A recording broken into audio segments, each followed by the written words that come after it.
aku Diana. Nah, episode kali ini tuh spesial banget karena aku gak sendirian. Aku ditemenin sama dua temen aku, yaitu Kak Dela sama Kak Rahma. Say hi dong. Halo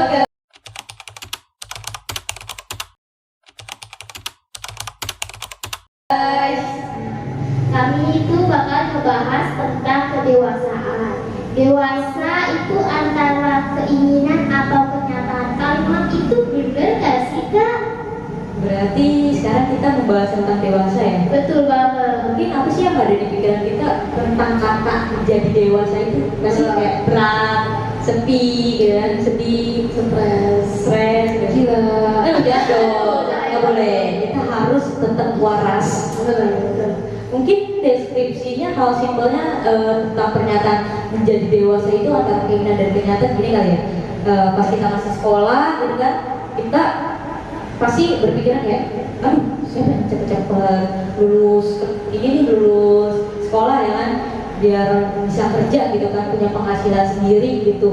Nah, biar bisa membeli apapun yang kita inginkan gitu.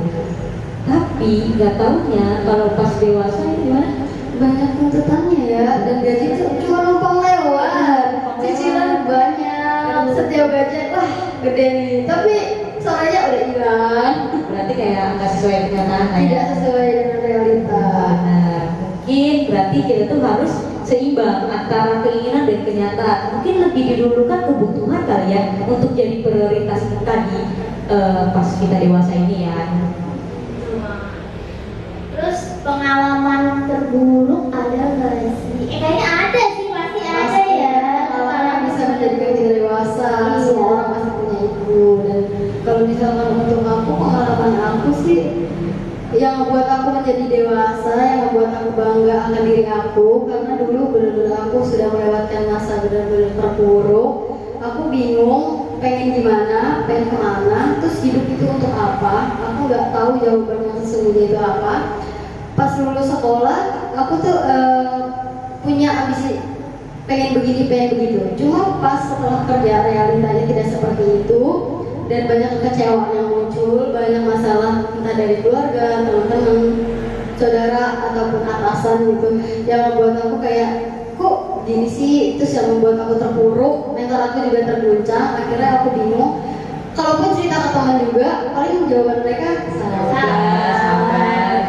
Iya, akhirnya Ada juga nggak sih cerita ke teman itu malah teman itu terkadang cuma sekedar kepo ya, cuma pengen tahu doang gitu. Lebih parahnya ada juga teman yang kita cerita nih, tapi cerita kita sampai loh ke orang lain. nah iya jadi bocor gitu. Toxic gitu berarti ya. Benar, toxic relationship Nah akhirnya setelah itu aku bingung, daripada aku makin terpuruk, akhirnya aku menyadari kayaknya ada salah dalam diri aku. Akhirnya aku mencoba untuk profesional. Ke psikolog nih. Iya. Terus habis itu bingungnya kayak konsul, terus kayak bingung kayak kamu tuh gini dan minum beberapa obat, cuma nggak sampai lama banget. Setelah itu ya udah aku nerapin apa yang dikasih dokter, dan alhamdulillah syukurlah menyampaikan aku sampai titik sekarang gitu, yang bisa bangkit dari keterpurukan. Kalau adalah Kayaknya setiap orang itu punya titik terendah ya, titik yang membuat kita down, apalagi di masa kita dewasa ini gitu kan. Gak mungkin mulus-mulus aja gitu. Mungkin saya lebih pengen sharing tentang perjalanan saya ketika beranjak dewasa gitu ya. Ya itu sih dari saya yang tadinya sekolah gitu kan, ininya tuh kayak dulu sekolah itu pengennya langsung kuliah gitu, kuliah negeri gitu. Cuman waktu itu tuh ternyata kenyataannya itu ekonomi terbatas dari keluarga gitu, jadi nggak memungkinkan nih untuk saya kuliah negeri gitu. Tapi karena saya orangnya ambis ya kan, saya pengen tetap kuliah nih. Gimana caranya ya biar saya itu bisa kuliah gitu? Ya berarti jalannya saya kerja gitu. Saya kuliah dengan dana pribadi dari pekerjaan saya itu. Mulailah tuh saya kerja sambil kuliah gitu. Bisa masuk kuliah sampai semester 5. Tapi itu ada pengalaman terburuk yang sampai sekarang itu saya menyesal itu, yang karena saya putus kuliah di semester 5 itu. Udah ada masalah di kuliah, saya putus kuliah, terus ditambah lagi masalah di kerjaan, belum lagi di pertemanan yang mau munculan kayak mereka tuh berteman sama saya itu bukan karena sungguh, tapi karena butuh. Waduh, makin lagi tuh ya. Zaman sekarang tuh banyak orang yang itu baik di depan, jahat di belakang. Ya, lebih parahnya sih ya udah dia datang ke kita tuh bukan benar-benar sungguh, benar-benar cuma butuh doang. Nah itu sih puncak downnya saya gitu. Cuma saya sadar nggak bisa kayak gini. Ya itu kita harus bangkit gitu. Saya mulai lagi lah. Saya nggak bisa ngandelin tentang penghasilan utama saya dengan kuliah saya, dengan bukan kuliah, belum lagi sesuatu impian yang pengen saya wujudin. Akhirnya saya mulailah penghasilan sampingan. Tahu nggak awal? Saya pernah nge-grab loh. Wah. Makanya sekarang ada di nge-grab masih. Tapi aku juga pernah nge-grab, cuman kamu grab, aku Shopee gitu. Terkadang tuh banyak orang yang bilang kayak aku kayak kamu tuh masih muda, terus perempuan kenapa mau jadi tukang ojek? Kalau misalkan menghasilkan duit, kenapa enggak? Lagian kok tidak merugikan orang lain dan juga itu juga sangat bermanfaat gitu buat diri kita. Selagi kita masih muda, selagi kita masih punya tenaga, kenapa enggak mengekspor yang lain gitu. Jadi tukang ojek kan menjadikan kita pengalaman. Pokoknya semakin muda kita harus memperbanyak ekspor gitu supaya tidak menyesal. Sama teman saya juga pernah bilang kayak kamu tuh udah enak, udah kerja kantoran gitu, ngapain sih nge-grab juga gitu, ngaruh banget sih semua pekerjaan diambil gitu.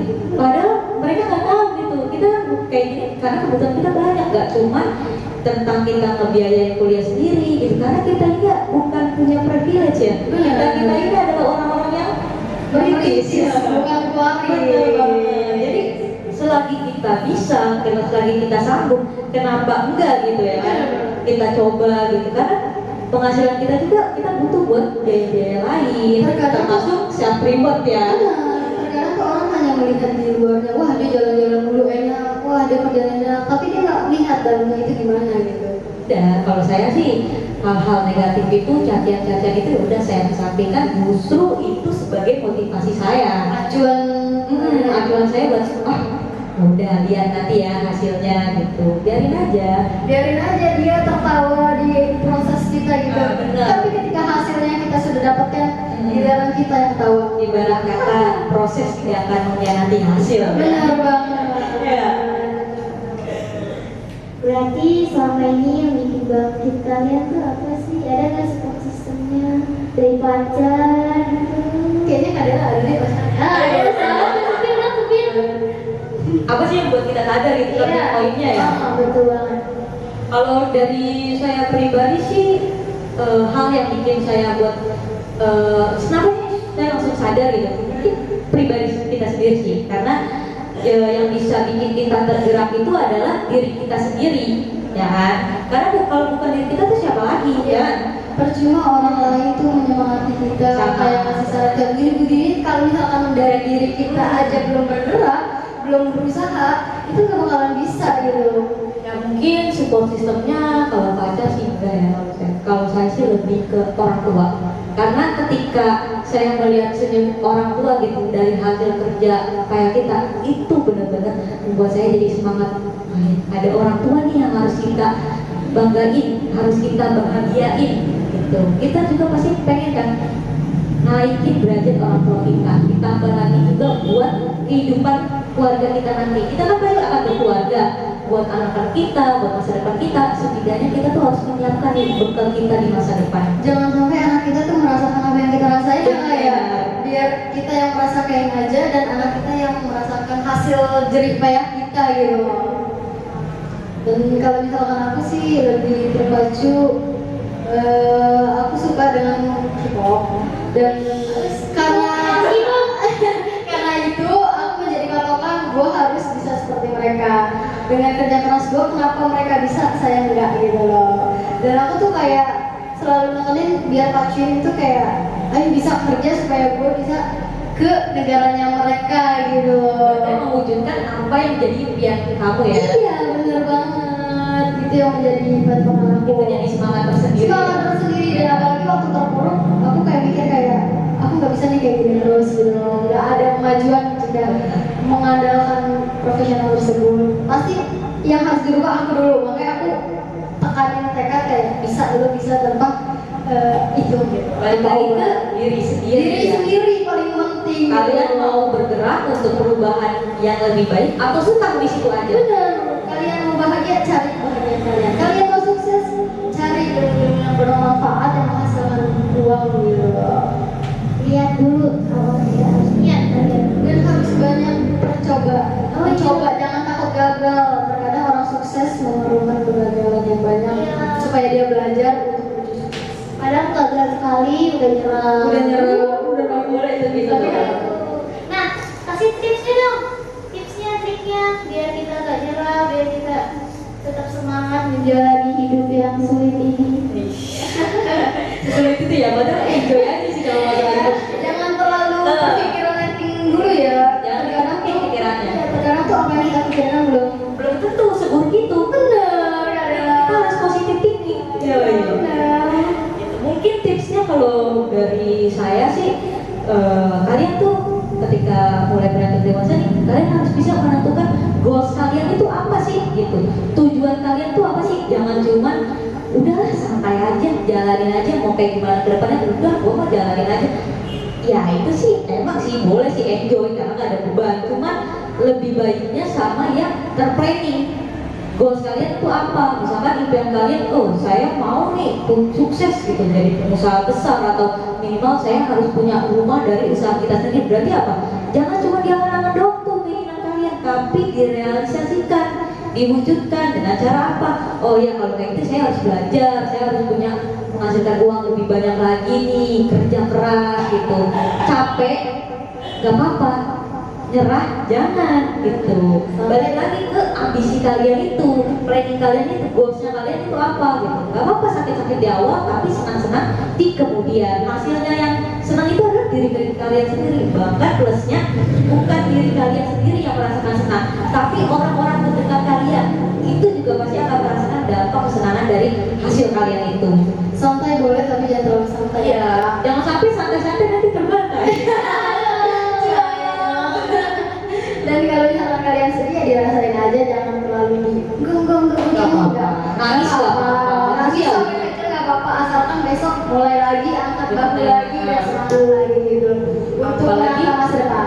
Kalian-kalian yang masih muda ya. Benar. Masa muda itu cuma satu kali. Benar. Jadi kalian harus bisa memanfaatkan tuh masa muda kalian. Jangan dimanfaatkan buat hura-hura, udah santai aja, habisin dulu semuanya gitu. Pas nanti masa tua kalian baru nyesel, kenapa ya masa muda saya kok nggak saya pergunakan dengan ini gitu. Hasilnya kalian membandingkan orang-orang yang sukses, padahal diri kalian sendiri yang nggak mau bergerak. Iya, jatuhnya jadi kayak jeri ya. Ya, Makanya selagi manfaatin masih masa ada- muda kalian. Selagi masih ada tenaga, Bener. usaha aku udah explore aja buat menghasilkan cuan. Nanti ketika tua baru kita leha-leha. Benar.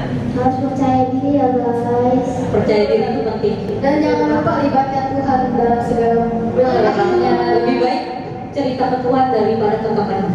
daripada nanti ada yang bocor ya ember dong. Ya.